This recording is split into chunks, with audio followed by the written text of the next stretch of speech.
নির্বাচনের আগে যে বাংলাদেশের মানুষের শ্রমিকের ঘরের চুলা কে বন্ধ করে দিতে চায়? বাংলাদেশের আনাচে কোনাচে এখনো রাজাকার, স্বৈরাচার এবং হিটলার দেখা যায়। আমাদের বাংলাদেশে ধর্মীয় পিলার, ঐতিহ্য, ইসলাম, সাহিত্য, ইতিহাস, ভূগোল, ভ্রমণ এবং বাস্তবায়ন, এবং আমাদের যে বাংলাদেশের মানুষের যে হাহাকারের যে ভাষা আন্দোলন 1952 সালে এবং 1971 স্বাধীনতা আন্দোলনের যে যারা রক্ত দিয়েছেন, যারা জীবন দিয়েছেন, শহীদ হয়েছেন, তাদের যে হাহাকারটা এখনো বাস্তবায়ন হয় নাই।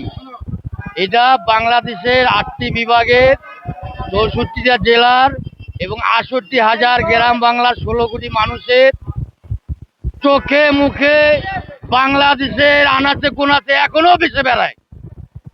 তা আমি 2016 সালে বাংলা একাডেমি কার্ড অর্জন করছি আমাদের জাতীয় কবি, বিদ্রোহ কবি কাজী নজরুল ইসলাম মঞ্চ থেকে। এই কার্ডটা ছিল রেডের কার্ড। যারা 52-এর ভাষা আন্দোলনে রক্ত দিচ্ছেন, জীবন দিচ্ছেন, এবং 71 স্বাধীনতা আন্দোলনে জীবন দিচ্ছেন, রক্ত দিচ্ছেন, তাদের হাহাকার, চিন্তা, চেতনা বাংলাদেশের প্রত্যেকটা মানুষের মনে একটা আনন্দদায়ক ভাবে বাস্তবায়ন হবে। আজও হয় নাই। তার পরিপ্রেক্ষিতে ওয়ান ই অ্যান্ড লিভেনের পক্ষ থেকে আমি 2023 সালে অটো সেক্টরকে স্বীকৃতি দিয়েছে।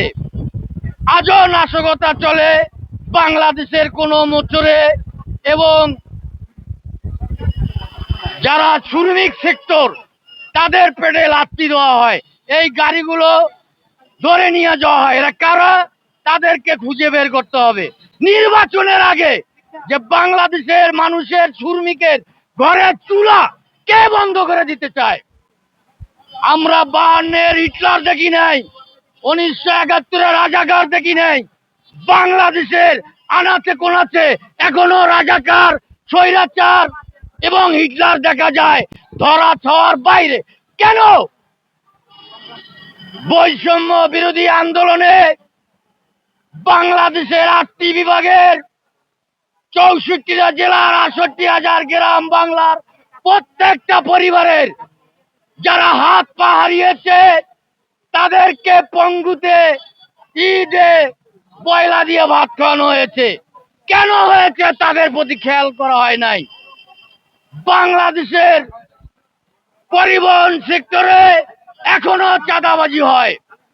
বাংলাদেশের টার্মিনালগুলোতে, আন্তর্জাতিক টার্মিনালে এখনো চাঁদাবাজি হয়। তাদেরকে যাচাই বাছাই করার কোনো দুদকের কোনো পদক্ষেপ নাই।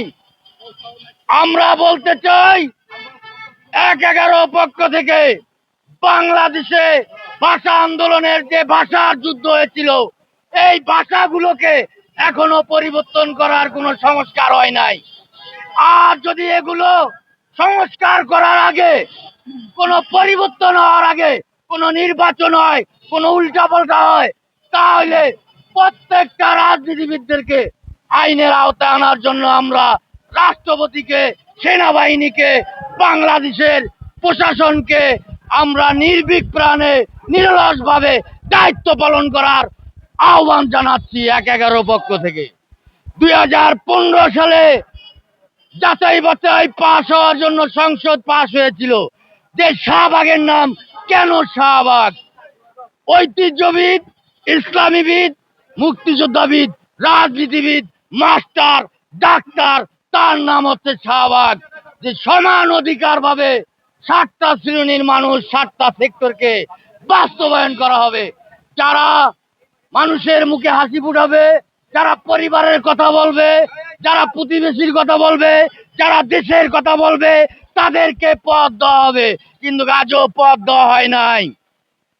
2016 সালে বাংলা একাডেমি কার্ড পেয়েছি। 2017 সালে মিয়ানমার প্রসঙ্গ নিয়ে নেতৃত্ব চালিয়ে মিয়ানমারকে হ্যারেস করেছি।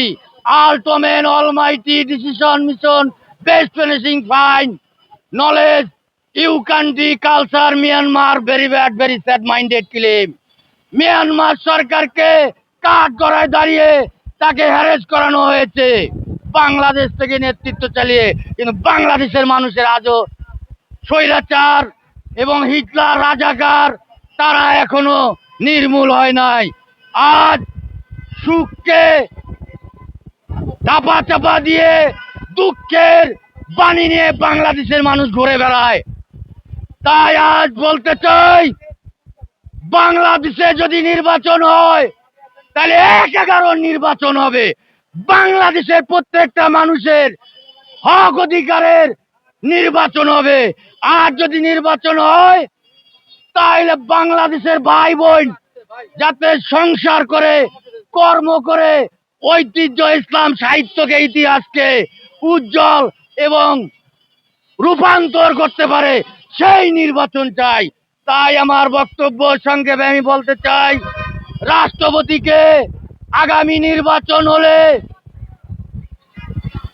তারেক জিয়ার প্রেসিডেন্ট হতে পারবে, সজীব ওয়াজেদ জয় প্রেসিডেন্ট নির্বাচনে আসতে পারবে, ছাত্রছাত্রী নাহিদ নির্বাচনে আসতে পারবে, জামাত নির্বাচনে আসতে পারবে। আর যদি তারা নির্বাচনে এসে কোনো অন্যায় স্বৈরাচারী তাদেরকে যদি কোনো জায়গা করে দেয়, তা বাংলাদেশ ১/১১ থেকে নির্বাচন হবে।